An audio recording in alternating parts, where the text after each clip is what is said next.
Saudara-saudara yang saya kasih di dalam Tuhan Yesus Kristus, dimanapun saudara-saudara berada, kita kembali akan merenungkan firman Tuhan di dalam program Bina Iman GKI Klasis Solo. Untuk itu mari kita mengawalinya dengan berdoa.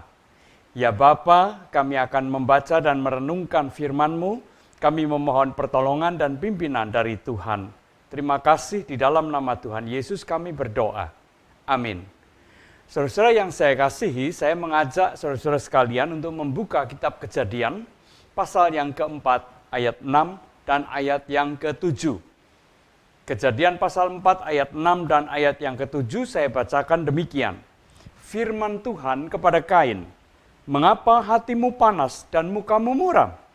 Apakah mukamu tidak akan berseri jika engkau berbuat baik? Tetapi jika engkau tidak berbuat baik, dosa sudah mengintip di depan pintu. Ia sangat menggoda engkau, tetapi engkau harus berkuasa atasnya." Demikianlah firman Tuhan. Nah, saudara-saudara yang terkasih, banyak orang yang menggolongkan atau membedakan dosa itu dalam dua jenis. Dosa besar dan dosa kecil. Dosa besar itu adalah perbuatan dosa yang sangat serius dan berdampak sangat serius. Ya, misalnya penjahat perang yang menyebabkan mungkin ribuan atau bahkan jutaan orang terbunuh, mati dengan cara yang sangat menyedihkan. Atau ya mungkin bukan penjahat perang tetapi pembunuh, ya. Seorang pembunuh yang menghilangkan nyawa orang, seorang perampok yang menguras harta orang lain, melakukan tindak kekerasan dan sebagainya, itu dianggap sebagai dosa besar dan berdampak besar. Nah, ada dosa jenis lain, yaitu dosa kecil.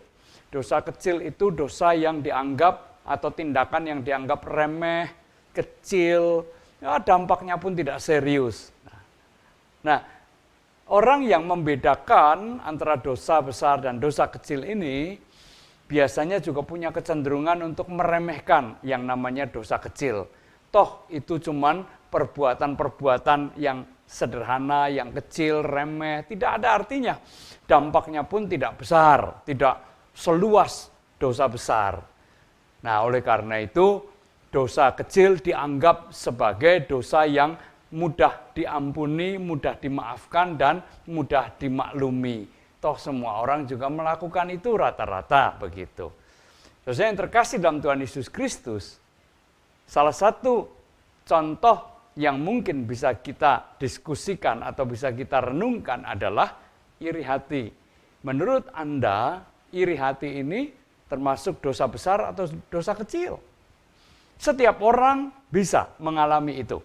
Setiap orang bisa merasa iri kepada orang lain. Nah, iri hati itu dosa besar atau dosa kecil? Saya menduga banyak di antara kita yang mengatakan, ya iri hati itu dosa kecil lah. Semua orang bisa merasakan kok. Dan tidak ada dampak yang sangat serius dengan perasaan iri hati tadi. Benarkah demikian? Sesuai yang saya kasih dalam Tuhan Yesus Kristus, kita membaca sepenggal kisah tentang Kain dan Habil. Kain merasa iri hati kepada Habil karena persembahan Habil diterima oleh Allah, sementara persembahan Kain tidak demikian. Nah, yang menarik adalah bahwa di dalam atau sesuai dengan urutan kitab-kitab di dalam Alkitab kita, maka kata dosa yang tadi kita baca itu merupakan kata dosa yang pertama kali muncul di dalam Alkitab kita. Dan kata dosa yang pertama kali muncul tadi dihubungkan dengan iri hati. Kain iri hati kepada Habil. Apa yang kemudian terjadi? Kita semua tahu kisah tentang Kain dan Habil. Akhirnya ya Tuhan sudah memperingatkan kepada Kain, "Mengapa mukamu muram? Bukankah kamu seharusnya berbuat baik, bukan berbuat hal yang tidak baik atau yang jahat?" Tetapi peringatan Tuhan sama sekali tidak diindahkan. Kain kemudian melaksanakan niatnya, yaitu melampiaskan kemarahan yang lahir dari iri hatinya tadi dengan cara membunuh Habil, adik kandungnya sendiri. Sesuai yang saya kasih dalam Tuhan Yesus Kristus, dampak yang luar biasa muncul dari perasaan iri hati, melahirkan kemarahan, dan kemudian berujung dengan pembunuhan. Jadi, benarkah bahwa iri hati itu dosa kecil? Kalau tetap kita anggap dosa kecil, ternyata dampaknya tidak sekecil yang kita bayangkan. Ia membunuh, Kain itu membunuh adik kandungnya sendiri. Sudah barang tentu ini merupakan suatu dampak yang luar biasa, dampak yang teramat serius, menghilangkan nyawa orang lain, nyawa adik kandungnya sendiri. Nah, sesuai yang saya kasih dalam Tuhan Yesus Kristus, apa yang dapat kita renungkan dari bacaan kita tadi, sebaiknya kita tidak membedakan antara dosa besar dengan dosa kecil.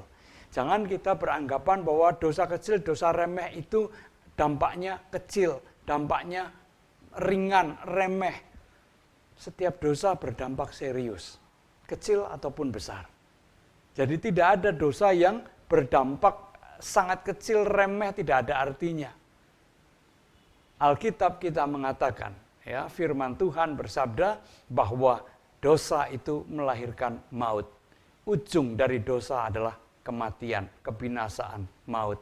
Itu berarti bahwa setiap dosa, ya, di Alkitab kita tidak dibedakan antara dosa besar dan dosa kecil.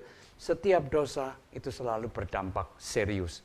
Baik buat diri kita sendiri atau dampak buat si pelaku, maupun juga dampak bagi orang-orang yang ada di sekitarnya. Saudara yang terkasih di dalam Tuhan Yesus Kristus, oleh karena itu marilah kita membangun suatu kehidupan yang senantiasa mewaspadai. Jangan biarkan dosa sekecil apapun menggoda kita, menyeret kita. Seperti yang dikatakan di dalam firman Tuhan tadi, dosa sudah mengintip, tetapi jikalau engkau bertahan, engkau akan lolos. Seharusnya, demikian firman Tuhan kepada Kain, engkau melawan, engkau bertahan, engkau berjuang mengatasi godaan-godaan dosa itu. Mari kita juga hidup dengan cara demikian ketika kita menyadari ada godaan dosa sekecil apapun, bangkit dan lawanlah itu supaya kita tetap kudus di hadapan Tuhan dan tetap menjadi berkat bagi sesama kita. Amin. Tuhan memberkati kita semua. Mari kita kembali berdoa. Bapa di sorga, biarlah Engkau yang memeteraikan firman-Mu ini di dalam hati kami, sehingga kami juga senantiasa mengingatnya. Biarlah firman-Mu menerangi kehidupan kami. Di dalam nama Tuhan Yesus kami berdoa. Amin.